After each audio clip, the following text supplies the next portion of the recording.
Shalom Bapak Ibu Jemaat yang dikasihi Tuhan, MKD Family. Semoga Bapak Ibu semua jemaat di rumah dalam keadaan yang sehat, tanpa kurangan satu apapun. Semuanya berkumpul di rumah bersama keluarga masing-masing. Mari saudara, kita tundukkan kepala. Kita ingat-ingat kembali kebaikan Tuhan. Kami bersyukur ya Tuhan Yesus. Kami mengangkat tangan kami, tanda kami menyerahkan diri kami sepenuhnya kepadamu ya Tuhan. Pagi ini kami serahkan keluarga kami serahkan hidup kami ke dalam tangan kuasa-Mu.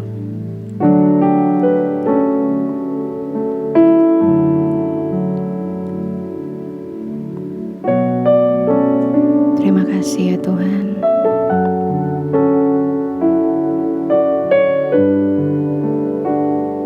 Terima kasih ya Tuhan Yesus.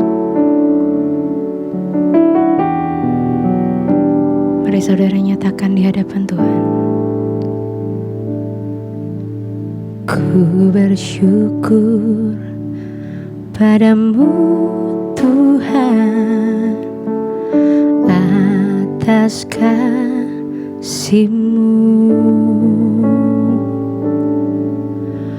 Ku bermazmur bagi nama-Mu yang kudus,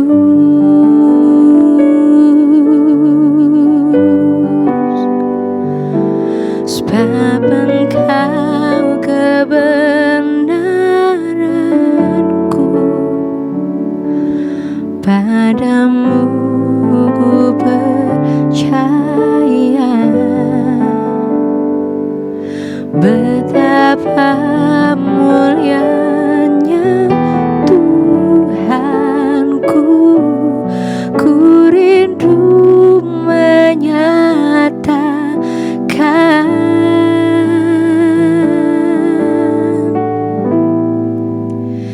Tinggikan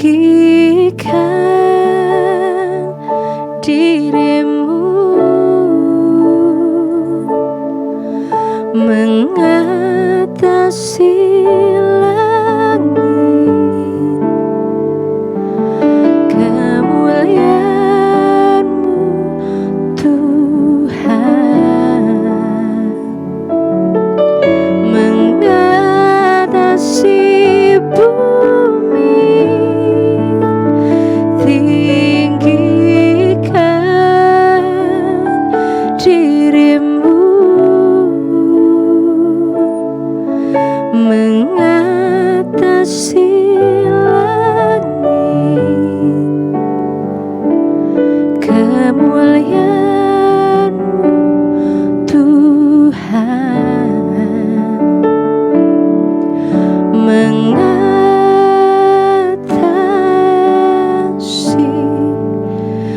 bumi.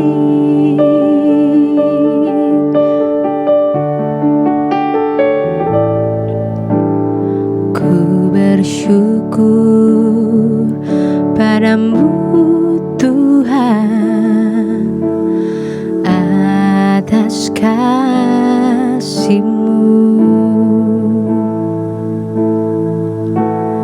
Ku bermazmur bagi nama-Mu yang kudus,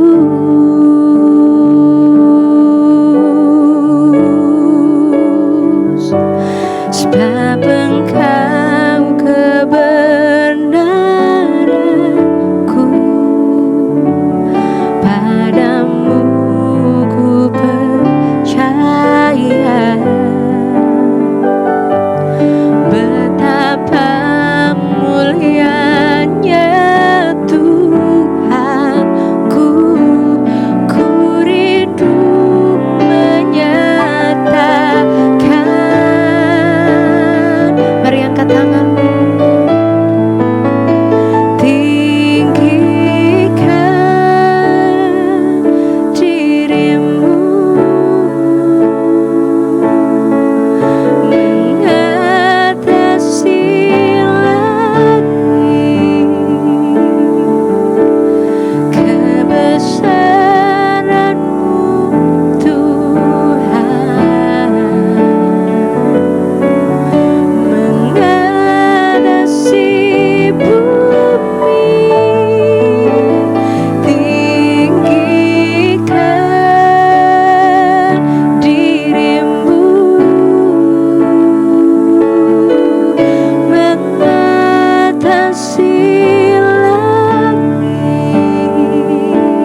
mengatasi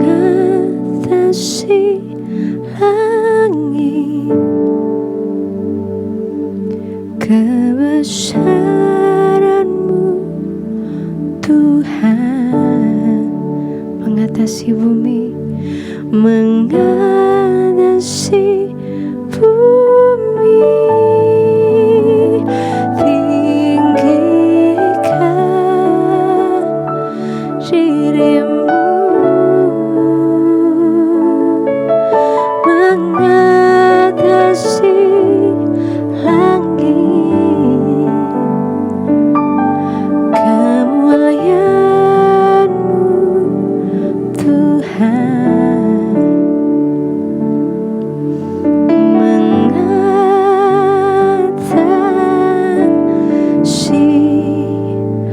bumi.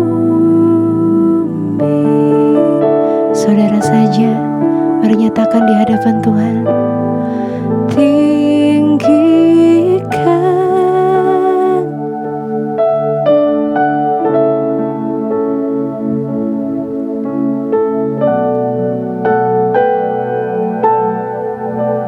kebesaran-Mu.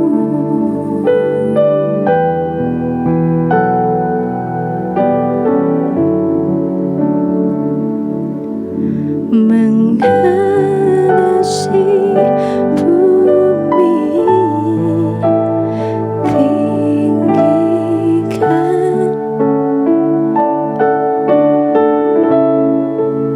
mengatasi bumi.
Nyatakan rasa syukur-Mu di hadapan Tuhan.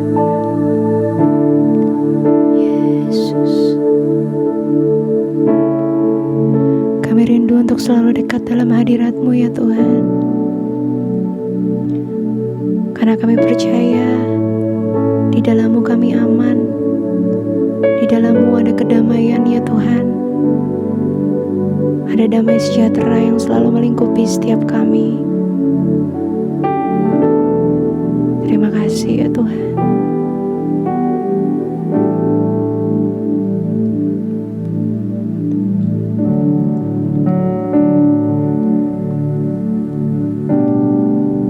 Terima kasih ya Tuhan Yesus.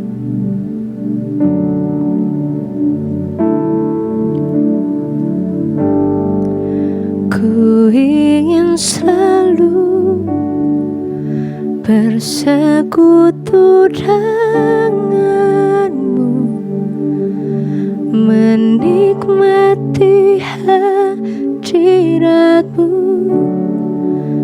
Biarkan Roh-Mu tinggal dalam hidupku. Sungguh indah bersamamu. Ku ingin selalu bersekutu denganmu, menikmati hadiratmu. Biarkan Roh-Mu tinggal tinggal dalam hidupku. Sungguh indah bersamamu selamanya. Hanya dekat Engkau kami tenang ya Tuhan.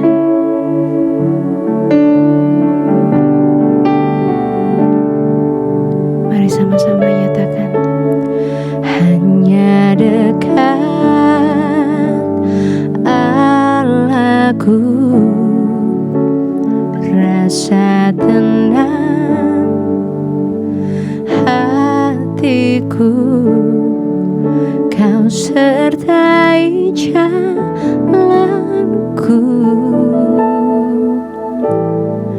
sepanjang hidupku. Hanya dekat padamu ya Tuhan Yesus. Hanya dekat padamu ada kekuatan baru. Kaulah perlindunganku, keselamatanku.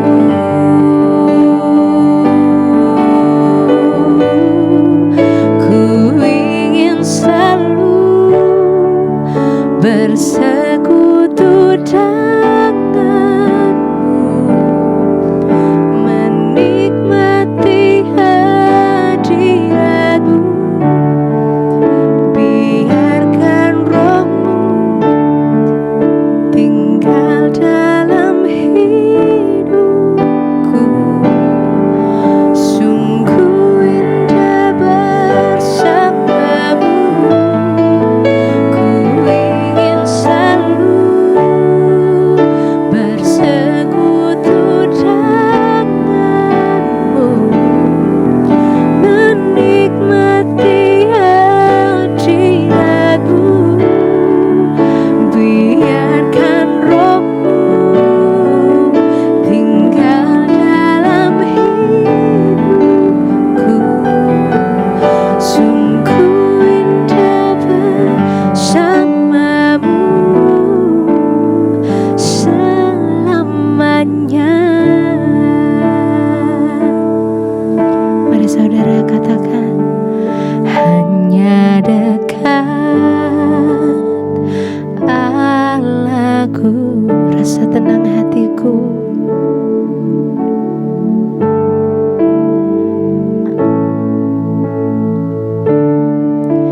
Kau sertai jalanku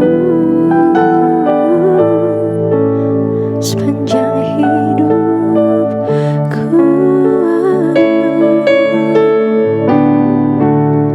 Hanya dekat padamu ada kekuatan baru. Kaulah perlindunganku dan keselamatanku, keselamatanku. Mari buka kedua tanganmu dan katakan, ku ingin selalu bersekutu denganmu, menikmati hadiratmu.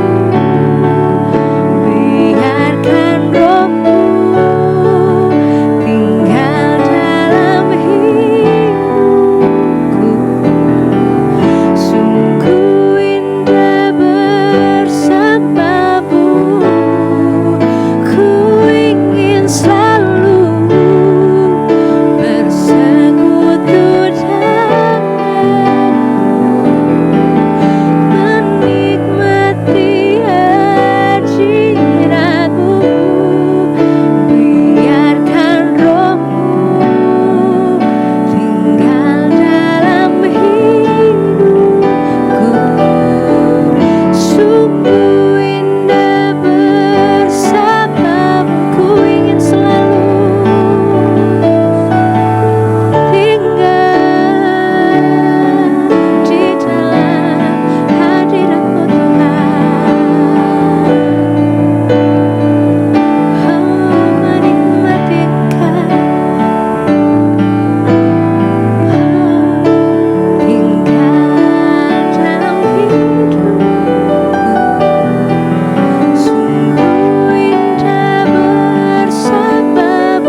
rasakan hadirat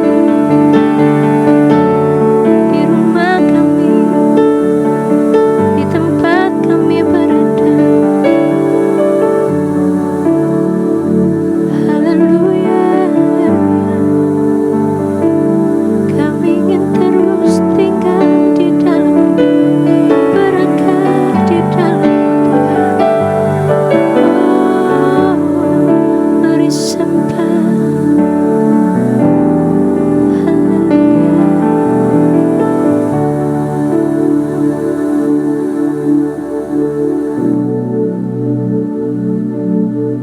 Haleluya,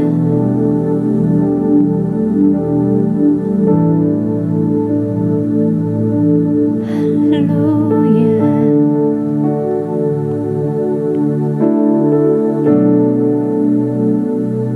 Kami izinkan Engkau ya Tuhan Yesus untuk berdiam di dalam hati kami,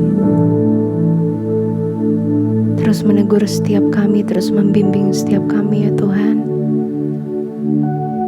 Biar Roh Kudus-Mu yang selalu menuntun setiap langkah hidup kami.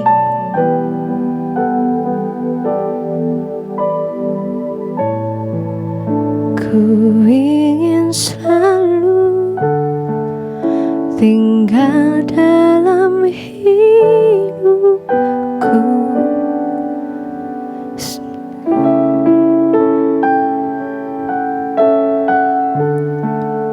biarkan Roh-Mu tinggal dalam hidupku. Sungguh indah bersamamu selamanya.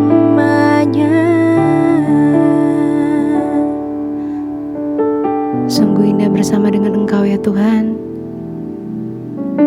Sungguh persekutuan yang manis bersama dengan Engkau ya Tuhan Yesus. Terima kasih buat lawatan-Mu, terima kasih buat kehadiran-Mu, terima kasih buat hadirat-Mu di tempat kami berada ya Tuhan.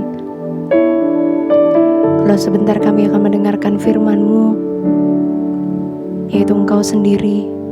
Beracaralah ya Tuhan, bicaralah buat setiap kami. Kami siap mendengar dan kami siap menerapkannya dalam kehidupan setiap kami. Hanya di dalam nama Tuhan Yesus. Haleluya. Amin. Shalom Bapak Ibu yang dikasihi Tuhan. Bagi Bapak Ibu yang rindu memberikan persembahan, dapat memberikan melalui transfer ke nomor rekening yang tertera di layar ini. Tuhan Yesus memberkati. Shalom Bapak Ibu yang dikasihi Tuhan. Senang sekali masih bisa bertemu, dan hari ini kita akan membahas kelanjutan tentang akhir zaman, yaitu perempuan dan naga. Kisah tentang perempuan dan naga tertulis di kitab Wahyu. Sebelum kita baca perikop ini di kitab Wahyu, perlu Bapak Ibu ketahui bahwa menafsirkan kitab Wahyu tidak boleh sembarangan.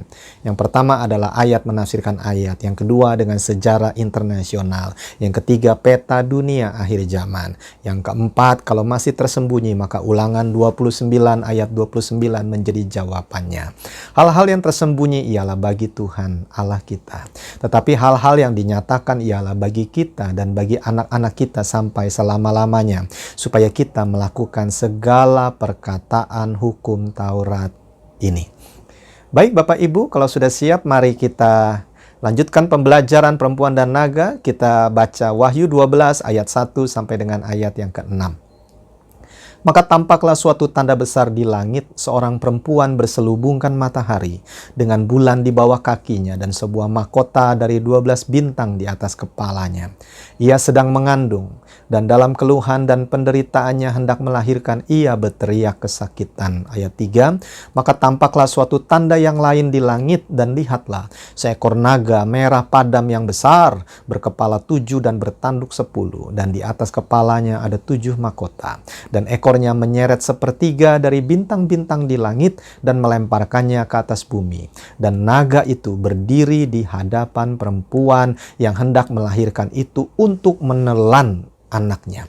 Segera sesudah perempuan itu melahirkannya. Ayat 5, maka ia melahirkan seorang anak laki-laki yang akan menggembalakan semua bangsa dengan gada besi. Tiba-tiba anaknya itu dirampas dan dibawa lari kepada Allah dan ke tahtanya. Perempuan itu lari ke padang gurun di mana telah disediakan suatu tempat baginya oleh Allah, supaya ia dipelihara di situ 1260 hari lamanya. Bapak Ibu yang dikasihi Tuhan, menurut Bapak Ibu, siapakah perempuan yang dimaksud di ayat yang pertama ini? Ada yang berkata bahwa dia adalah Maria, ada yang berkata bahwa dia adalah gambaran dari gereja. Sayang sekali, Alkitab tidak pernah menggambarkan bahwa Maria wujudnya adalah seorang perempuan yang berselubungkan matahari dengan bulan di bawah kakinya dan mahkota 12 bintang di atas kepalanya. Maria tidak pernah digambarkan demikian di Alkitab. Gereja juga tidak pernah digambarkan secara demikian. Jadi kalau begitu, siapakah wanita yang dimaksud ini? Sekali lagi, menafsirkan kitab Wahyu yang terbaik adalah ayat menafsirkan ayat. Bapak Ibu, ingatkah Bapak Ibu tentang seseorang yang diberi julukan tukang mimpi? Dia memang tukang mimpi, ayahnya juga spesialis bagian mimpi. Siapa nama orang ini? Yusuf. Mari kita baca Kejadian 37 ayat 9 dan juga ayat yang ke-10. Yusuf dia bermimpi tentang matahari, bulan, dan bintang-bintang. Lalu ia memimpikan pula mimpi yang lain yang diceritakannya kepada saudara-saudaranya, katanya, aku bermimpi pula. Tampak, perhatikan, matahari, bulan, dan 11 bintang sujud menyembah kepadaku, kata Yusuf. Setelah hal ini diceritakannya kepada ayah dan saudara-saudaranya, maka ia ditegur oleh ayahnya. Ayahnya Yakub, Bapak Ibu, dipanggil Israel. Mimpi apa mimpimu itu? Masakan aku, Yakub, dan ibumu, serta saudara-saudaramu, 11 bintang itu, sujud menyembah kepadamu sampai ke tanah. Jadi dari ayat ini kita akhirnya mengerti dan belajar, Bapak Ibu. Siapakah wanita ini? Tidak lain dan tidak bukan adalah bangsa Israel. Mungkin Anda berkata, tapi Pak, kenapa bintangnya beda? Wahyu tulisnya 12, kok Yusuf tulisnya cuma 11, kurang 1. Ayo, menurut Bapak Ibu siapa satu bintang yang nggak disebut itu? Siapa dia? Yusuf itu sendiri. Nggak mungkin Yusuf mimpiin Yusuf nyembah Yusuf, Bapak Ibu. Jadi satu bintang yang selisih itu adalah Yusuf itu sendiri. Sekarang kita sudah ngerti bahwa wanita itu adalah bangsa Israel. Mari kita lanjutkan ayat yang berikutnya. Ia sedang mengandung dan dalam keluhan dan penderitaannya hendak melahirkan, ia berteriak kesakitan. Maka tampaklah suatu tanda yang lain di langit, dan lihatlah seekor naga merah padam yang besar berkepala 7 dan bertanduk 10. Dan di atas kepalanya ada 7 mahkota. Dan ekornya menyeret sepertiga dari bintang-bintang di langit dan melemparkannya ke atas bumi. Dan naga itu berdiri di hadapan perempuan yang hendak melahirkan itu untuk menelan anaknya. Segera sesudah perempuan itu melahirkannya. Anak laki-laki itu, banyak orang menafsirkan bahwa itu adalah Mesias Yesus Kristus Tuhan, dan tafsirannya 100% benar, Bapak Ibu. Pertanyaan berikutnya, kenapa waktu bangsa Israel hendak melahirkan Mesias berteriak kesakitan? Kenapa anak itu mau ditelan, Bapak Ibu? Penjelasannya ada di Matius 2 ayat 16 sampai 18. Mari perhatikan kisah ini. Ketika Herodes tahu bahwa ia telah diperdaya oleh orang-orang Majus itu, ia sangat marah. Lalu ia menyuruh membunuh semua anak di Betlehem dan sekitarnya, yaitu anak-anak yang berumur 2 tahun ke bawah, sesuai dengan waktu yang dapat diketahuinya dari orang-orang Majus itu. Dengan demikian genaplah firman yang disampaikan oleh Nabi Yeremia. Terdengarlah suara di Rama, tangis dan ratap yang amat sedih. Rahel menangisi anak-anaknya, dan ia tidak mau dihibur, sebab mereka tidak ada lagi. Kenapa Israel berteriak kesakitan pada saat Yesus dilahirkan? Karena terjadi pembunuhan anak-anak, Bapak Ibu. Dan begitu brutal, satu kota, anak-anak dibunuh, Bapak Ibu. Ingatlah saudara, Banyak orang bilang martir yang pertama itu adalah Stefanus, tapi hari ini kita belajar bahwa martir yang pertama sesungguhnya bukan Stefanus, tapi anak-anak kecil. Betapa Tuhan Yesus sangat sayang kepada anak-anak. Mari kita lanjutkan pembahasan kita ayat yang ketiga. Perhatikan gambar naga, kepala 7, mahkota 10 ini. Maka tampaklah suatu tanda yang lain di langit, dan lihatlah seekor naga merah padam yang besar, berkepala 7 dan bertanduk 10. Dan di atas kepalanya ada 7 mahkota. Siapa naga merah padam yang besar ini? Tidak lain dan tidak bukan adalah iblis itu sendiri. Ayat menafsirkan ayat, Wahyu 12 ayat 9. Dan naga besar itu siapa? Si ular tua yang disebut iblis atau Satan. Satan ya Bapak Ibu, bukan setan. Setan itu antek-anteknya, dedengkotnya namanya Satan. Yang menyesatkan seluruh dunia, dilemparkan ke bawah, ia dilemparkan ke bumi bersama-sama dengan malaikat-malaikatnya. Ternyata iblis itu, dia menyeret malaikat-malaikat jatuh ke dalam dosa. Berapa banyak?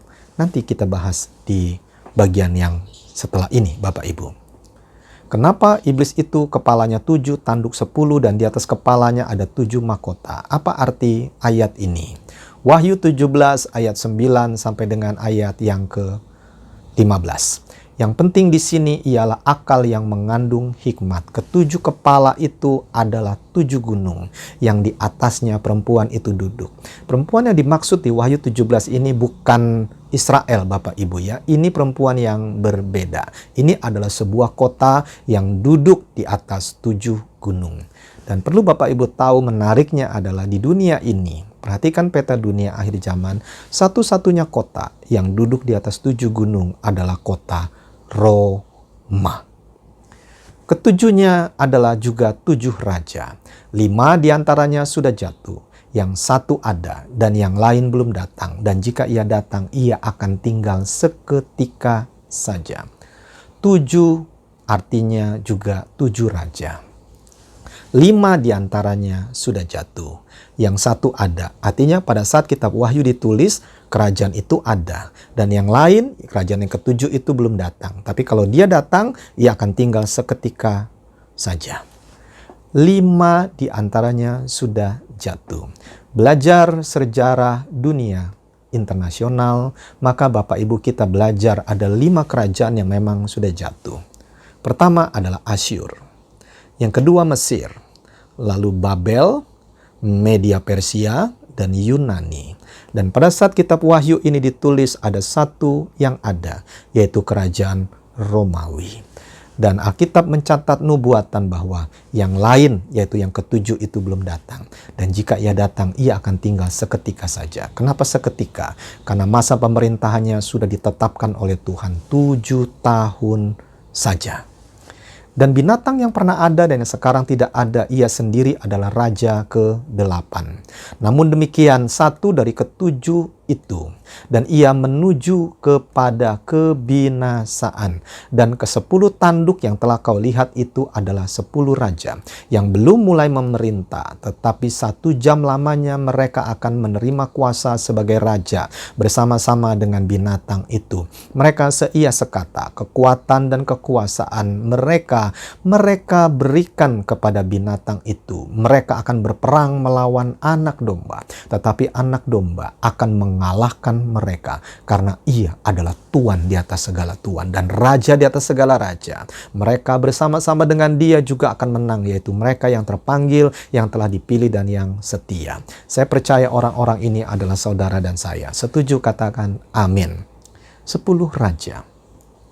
Bapak Ibu, ada satu masa kelak setelah pengangkatan. Ada 10 raja yang akan bersekutu untuk menangani keos kekacauan di muka bumi ini setelah pengangkatan. 1 jam mereka akan memerintah. Ini sebuah kumpulan dari bangsa-bangsa. 10 Bapak Ibu. Dan setelah itu 10 raja ini akan memberikan kepada seseorang yang kelak akan disebut dengan Antikristus. Baik, kita lanjutkan ayat yang keempat mengenai peperangan di sorga. Perhatikan, Dan ekornya menyeret sepertiga dari bintang-bintang di langit dan melemparkannya ke atas bumi. Dan naga itu berdiri di hadapan perempuan yang hendak melahirkan itu untuk menelan anaknya segera sesudah perempuan itu melahirkannya. Siapa itu bintang-bintang di langit? Malaikat, Bapak Ibu. Dan peperangan ini dicatat detail di Wahyu 12 ayat 7 sampai dengan ayat yang ke-9. Maka timbullah peperangan di sorga. Mikael dan malaikat-malaikatnya berperang melawan naga itu. Dan naga itu dibantu oleh malaikat-malaikatnya. Tetapi mereka tidak dapat bertahan. Mereka tidak mendapat tempat lagi di sorga. Dan naga besar itu si ular tua yang disebut iblis atau Satan yang menyesatkan seluruh dunia. Dilemparkan ke bawah. Ia dilemparkan ke bumi bersama-sama dengan malaikatnya. Dan aku mendengar suara di sorga berkata, sekarang telah tiba keselamatan dan kuasa dan pemerintahan Allah kita dan kekuasaan Dia yang diurapinya, karena telah dilemparkan ke bawah pendakwa saudara-saudara kita yang mendakwa mereka siang dan malam di hadapan Allah kita. Dan mereka mengalahkan dia oleh apa? Oleh darah anak domba. Sebentar lagi kita perjamuan kudus, siapkan hatimu Bapak Ibu. Dan oleh perkataan kesaksian mereka, karena mereka tidak mengasihi nyawa mereka sampai ke dalam maut. Karena itu bersukacitalah hai sorga. Dan hai kamu sekalian yang diam di dalamnya, celakalah kamu.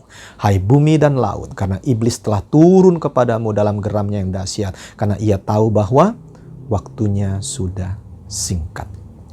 Iblis itu dengan tipu dayanya, makanya disebut ekornya, menyeret sepertiga dari jumlah malaikat.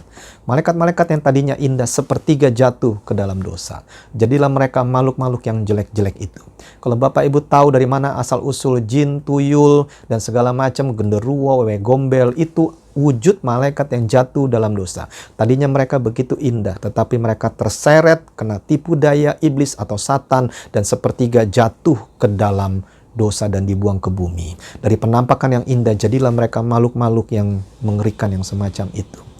Bapak Ibu yang dikasihi oleh Tuhan, dosa memang membuat sesuatu yang indah jadi jelek adanya. Bapak Ibu yang dikasihi Tuhan, mungkin ada yang berkata, wow, berarti dulu malaikat jadi setan. Wah, mereka hebat, mereka perkasa. Wah, kita mana bisa menang lawan setan-setan itu. Bapak Ibu dengarkan begini. Sepertiga malaikat memang sudah jatuh dalam dosa. Tetapi yang menyertai kita jauh lebih banyak. Masih ada 2/3 malaikat yang telah ditugaskan untuk menolong kita. Orang-orang yang percaya kepada Yesus Kristus Tuhan. Yang menyertai kita jauh lebih besar. Terpujilah nama Tuhan. Wahyu 12 ayat yang ke-5. Maka ia melahirkan seorang anak laki-laki yang akan menggembalakan semua bangsa dengan gada besi. Tiba-tiba anaknya itu dirampas dan dibawa lari kepada Allah dan ketatannya. Bapak Ibu yang dikasih oleh Tuhan, siapa anak laki-laki ini? Tentu saja gambaran dari Yesus Kristus Tuhan kita, Mesias, sudah kita belajar di atas sebelumnya. Kenapa Mesias memegang gada besi untuk menggembalakan? Bapak Ibu, gada besi ini bukan untuk mukulin domba-domba. Bukan, Bapak Ibu. Tapi untuk menghadapi hal-hal yang jahat yang mencoba menghancurkan domba-domba. Dia akan berhadapan dengan gada besi dari sang gembala. Artinya akan ada penjagaan yang luar biasa. Kekuatan yang luar biasa yang melindungi domba-dombanya Tuhan. Yaitu saudara dan saya. Jadi jangan takut, saudara. Jangan takut. Tuhan menjaga dan melindungi kita. Baik Bapak Ibu yang dikasih oleh Tuhan, mari kita lanjutkan ayat yang ke-6. Ada satu hal yang menarik di ayat ini karena bercerita tentang bangsa Israel lari ke padang gurun. Perempuan itu lari ke padang gurun di mana telah disediakan suatu tempat baginya oleh Allah supaya ia dipelihara di situ. Berapa lama Bapak Ibu? 1260 hari lamanya. 1260 hari lamanya itu sama dengan 42 bulan atau sama dengan 3,5 tahun. Masih ingatkah Bapak Ibu tentang gambar ini? Mari perhatikan. Ini adalah gambar di mana kita hidup di zaman anugerah dan setelah itu akan ada pengangkatan. 7 tahun pemerintahan antikristus dibagi 2, 3,5 tahun, 3,5 tahun. Lalu berikutnya kita masuk kerajaan 1000 tahun. Setelah Bapak Ibu melihat dan mencermati gambar yang ditampilkan ini, Mari kita perhatikan ayat yang berikutnya. Wahyu 12 ayat 13. Dan ketika naga itu sadar bahwa ia telah dilemparkan di atas bumi, ia memburu perempuan yang melahirkan anak laki-laki itu. Kalau Bapak Ibu menyimak khotbah tentang kiamat sudah dekat, Antikristus dan pengangkatan, Bapak Ibu akan tahu 3,5 terakhir setelah bait Allah berdiri itu, maka itu disebut sengsara besar. Apa yang terjadi dalam 3,5 tahun itu? Iblis, dia masuk ke ruang Maha Kudus dan dia berkata bahwa dia adalah Tuhan dan dia minta disembah sebagai Tuhan.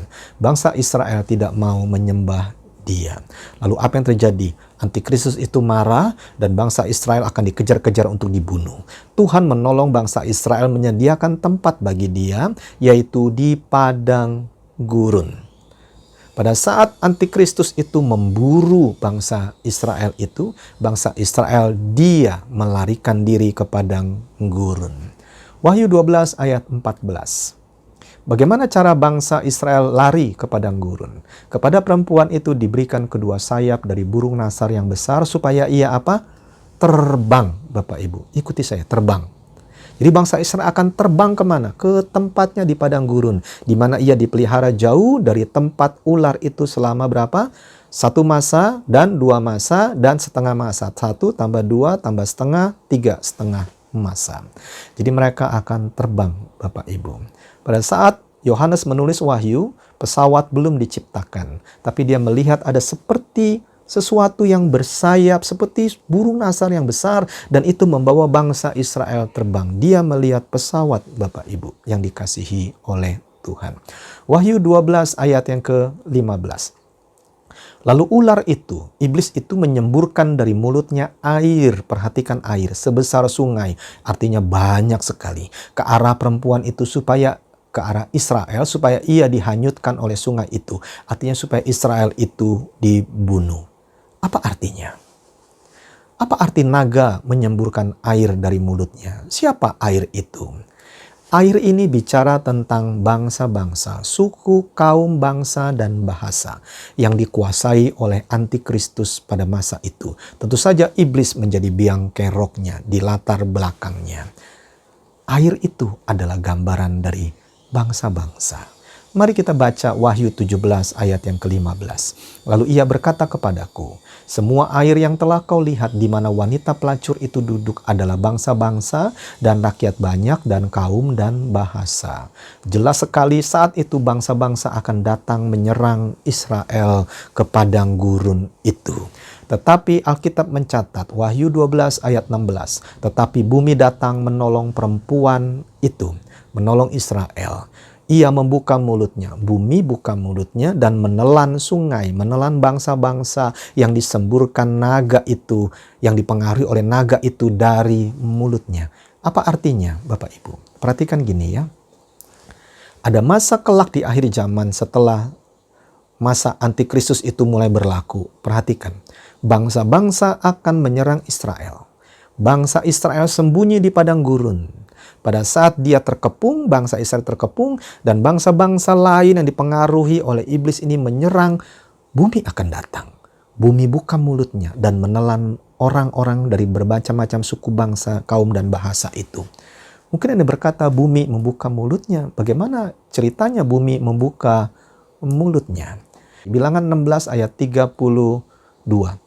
Dan bumi membuka mulutnya dan menelan mereka dengan seisi rumahnya dan dengan semua orang yang ada pada Korah dan dengan segala harta milik mereka. Pada hari itu Korah dia memberontak terhadap Musa. Sesungguhnya Korah memberontak terhadap Tuhan. Lalu singkat cerita, bumi buka mulutnya. Korah dan seisi rumahnya masuk ke dalam bumi tersebut dengan segala harta miliknya, lalu bumi nutup lagi. Wow, Bapak Ibu. Dan itu yang akan terjadi kelak di akhir zaman pada saat bangsa Israel diserbu oleh bangsa-bangsa yang lain, baik itu bangsa-bangsa yang dipengaruhi oleh iblis atau Satan itu. Wow. Mari kita lanjutkan, Bapak Ibu. Tadi kita baca Israel lari ke padang gurun. Nah, padang gurunnya itu di mana? Ada yang berkata, oh itu di Petra dekat daerah Jordan. Bapak Ibu, hubungan Israel dengan Jordan kurang begitu sehat. Tentu saja waktu mereka Mencoba lari ke Yordan itu namanya dari mulut buaya masuk mulut singa, Bapak Ibu. Dan mereka pasti tidak akan lari ke Petra, karena Petra itu ada di Yordan. Mereka akan lari ke daerah mana? Ke daerah Israel sendiri, di padang gurun Israel. Di mana ada padang gurun di Israel? Ada satu daerah padang gurun di Israel yang sangat terkenal dari bermacam-macam daerah, yaitu Qumran. Kenapa kelak mereka lari ke Qumran? Karena Qumran itu pernah jadi tempat suci bagi bangsa Israel. Imam-imam pada masa itu menulis kitab suci di sana. Kalau Bapak Ibu ke Israel, ke Qumran, Bapak Ibu akan belajar tentang hal ini. Dan yang luar biasa, di sana banyak sekali gua-gua, Bapak Ibu, dan mencapai jumlah ribuan. Dan yang luar biasa, alam begitu ekstrim di sana. Cuaca maksudnya. Alam melindungi daerah Qumran tersebut. Dan di seputaran Qumran ada lumpur laut mati, Bapak Ibu. Lumpur yang terjadi karena laut mati makin lama makin menyusut dan meninggalkan lumpur. Dan lumpur ini sangat berbahaya. Sepertinya keras, tapi kalau diinjak dia lembek sekali dan orang yang injak itu bisa terhisap di dalam. Lalu lumpur nutupi orang itu seperti tidak ada apa-apa. Pemerintah Israel tahu lokasi ini berbahaya karena ada lumpur. Mereka menanam patok-patok peringatan bahwa lumpur ini sangat berbahaya karena bisa menelan dalam tanda petik orang di sana. Bapak Ibu, bagaimana ceritanya? Nanti waktu akhir zaman, Israel sembunyi di Qumran. Bangsa-bangsa mungkin dengan perahu atau dengan apa yang kita tidak tahu. Mereka akan mendarat di sana dan mereka tidak tahu bahwa lumpur itu sangat berbahaya. Mereka injak lumpur itu, mereka terhisap di dalam dan lumpurnya nutup lagi. Bumi datang menolong bangsa Israel. Dan karena tidak berhasil mengalahkan bangsa Israel, iblis itu menjadi marah. Mari kita baca Wahyu 12 ayat 17. Maka marahlah naga itu kepada perempuan itu, lalu pergi memerangi keturunannya yang lain, yang menuruti hukum-hukum Allah dan memiliki kesaksian Yesus. Mungkin ada yang berkata, loh, Pak, ini orang-orang percaya. Kan peristiwa ini sudah pengangkatan. Siapakah mereka? Kalau gitu, orang Kristen, orang yang percaya kepada Tuhan Yesus, tidak diangkat dong. Mereka masih hidup di masa aniaya. Bapak Ibu, mari jangan salah paham ya. Dengarkan begini. Siapakah mereka? Mereka sesungguhnya sebelum masa pengangkatan, mereka belum jadi orang percaya. Setelah mereka melihat, mengetahui bahwa pengangkatan telah terjadi, mereka jadi bertobat. Mereka belajar untuk menuruti hukum-hukum Allah dan mereka memiliki kesaksian Yesus. Mereka adalah orang-orang yang dalam tanda petik telat diangkat. Tapi mereka bertahan dengan iman mereka melewati masa antikristus. Ada banyak hal ngeri yang harus mereka hadapi. Ada yang dibunuh dengan pedang, ada yang dianiaya. Wow. Pokoknya Alkitab tulis sengsara besar, Bapak Ibu. Perlu ketabahan dan iman dari mereka untuk bertahan di masa aniaya tersebut. Saya berdoa dalam nama Tuhan Yesus. Bapak Ibu, engkau dan saya, kita sudah diangkat sebelum masa aniaya itu dimulai. Hari ini, sudah siapkah engkau pada saat Tuhan Yesus datang di awan-awan permai untuk menjemput kita semua? Sudahkah engkau siap, sedia? Mari kita tundukkan kepala dengan sikap hormat di hadapan Tuhan. Bapak, terima kasih buat pengajaran yang luar biasa. Hari ini kami belajar. Engkau begitu mengasihi kami. Engkau begitu mengasihi bangsa Israel. Pasti Engkau juga sangat mengasihi kami. Terima kasih banyak ya Tuhan. Bapak, hamba berdoa dalam nama Tuhan Yesus. Biarlah orang-orang yang mendengarkan firman ini, mereka yang melihat tayangan ini, mereka membuka hati bagi Tuhan untuk hidup kembali sungguh-sungguh kepada Tuhan, kembali kepada kasih yang mula-mula. Ingatlah akan kami ya Tuhan apabila kelak Engkau datang sebagai Raja. Beri kesempatan lagi kepada yang mendengarkan firman ini Tuhan. Beri kesempatan lagi ya Tuhan, beri kesempatan lagi. Ayo Bapak Ibu sekarang berdoa, buka hatimu kepada Tuhan. Buka hatimu kepada Tuhan. Mari berbalik kepada Tuhan dengan sikap hati sungguh-sungguh. Ambil waktu berdoa. Ambil waktu berdoa. Ambil waktu untuk berdoa.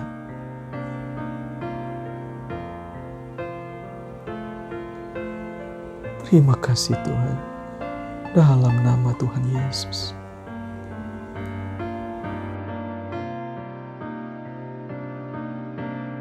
Baik Bapak Ibu yang dikasihi Tuhan, kita akan segera masuk dalam perjamuan kudus. Perjamuan kudus adalah perjamuan Tuhan sendiri. Baiklah kita mempersiapkan hati kita dengan cara yang layak untuk mengikuti perjamuan kudus ini. Dalam nama Tuhan Yesus, mari kita angkat roti di tangan kanan kita tinggi-tinggi. Pada malam itu sebelum diserahkan, Tuhan mengambil roti, mengucap syukur atasnya, memecah-mecahkannya serta berkata, "Inilah tubuhku yang dipecah-pecahkan bagi kamu. Perbuatlah ini setiap kali engkau melakukannya untuk mengingat akan aku." Bapak Ibu yang dikasihi Tuhan, bukankah roti yang kita pecah-pecahkan ini adalah persekutuan kita dengan tubuh Kristus? Mari kita makan dalam nama Tuhan Yesus.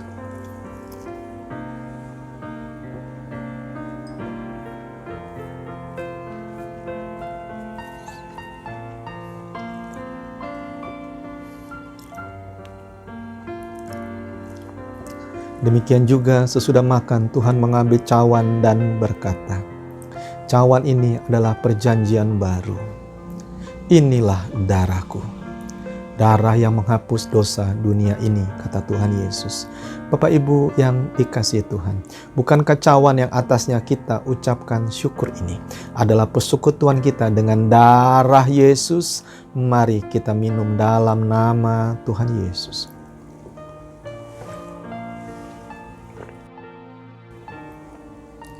Mari kita menyembah Tuhan. Terima kasih. Terima kasih. Terima kasih. Terima kasih. Amin. Mari angkat hatimu, Bapak Ibu yang dikasihi Tuhan. Mari arahkan hatimu. Terimalah berkat dari Bapa di sorga. Sekiranya engkau baik-baik mendengarkan firman yang disampaikan kepadamu pada hari ini, dan kau melakukannya dengan setia, maka segala berkat ini akan datang kepadamu dan mengejar kehidupanmu. Diberkatilah engkau waktu engkau masuk, waktu engkau keluar. Apapun yang kau kerjakan dijadikan Tuhan berhasil. Hidupmu naik dan bukan turun. Jadi kepala dan bukan jadi ekor. Umur panjang di tangan kananmu. Kekayaan kehormatan ada di tangan kirimu. Tuhan memberkati engkau dengan sehat dan umur panjang. Mari ikuti saya, sehat dan umur panjang. Sehat dan umur panjang. Sehat dan umur panjang. Kebajikan, kemurahan mengikuti engkau seumur hidupmu. Sebab berkat Tuhan ada di atas kepalamu. Bahkan keturunanmu kelak akan disebut keturunan orang benar, dan mereka perkasa di muka bumi ini. Bapak Ibu yang dikasihi Tuhan, terimalah berkat yang luar biasa ini dalam nama Bapa, Anak, dan Roh Kudus, yaitu dalam nama Tuhan Yesus. Semua percaya diberkati, sama-sama katakan amin.